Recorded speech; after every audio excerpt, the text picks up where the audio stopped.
Hello అండి అందరికీ welcome to సిరి పరిచయ.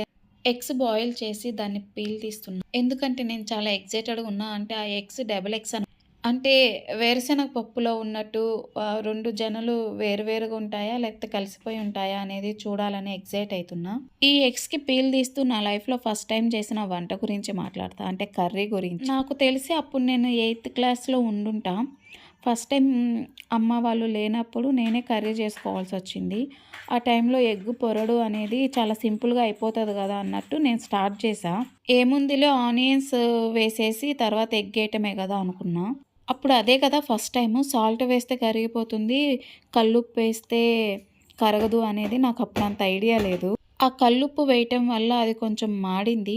అయినా కూతుర్లు ఏది చేసినా ఫాదర్స్ ఎంకరేజ్ చేస్తారు గదా! అలాగే మా నాన్న గూడా ట్రై చేశాడు.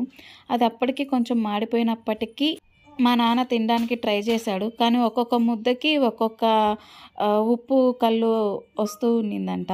పాపం మా నాన్న ఎంత ట్రై చేసినా గానీ అది తినలేకపోయాడు. నేనైతే కనీసం టేస్ట్ కూడా చేయలేదులెండి. అది వేరే విషయము. ఇదిగోండి డబుల్ ఎగ్ 2 కలిసిపోయి ఉన్నాయి గదా!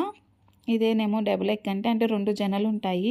ఇదే ఫస్ట్ టైమ్ అనమాట నేను గూడా చూడటము. 2 జొన్నలు 8 షేప్‌లో ఉన్నట్టుగా కనిపిస్తున్నాయి గదా! అవి 2 జొన్నలు కాకపోతే కలిసిపోయి ఉన్నాయి. మీ లైఫ్‌లో మీరు చేసిన ఫస్ట్ వంట ఎలా వచ్చింది? అది మీరు ఎవరికి పెట్టారు? Please comment and subscribe. Please subscribe చేసుకొని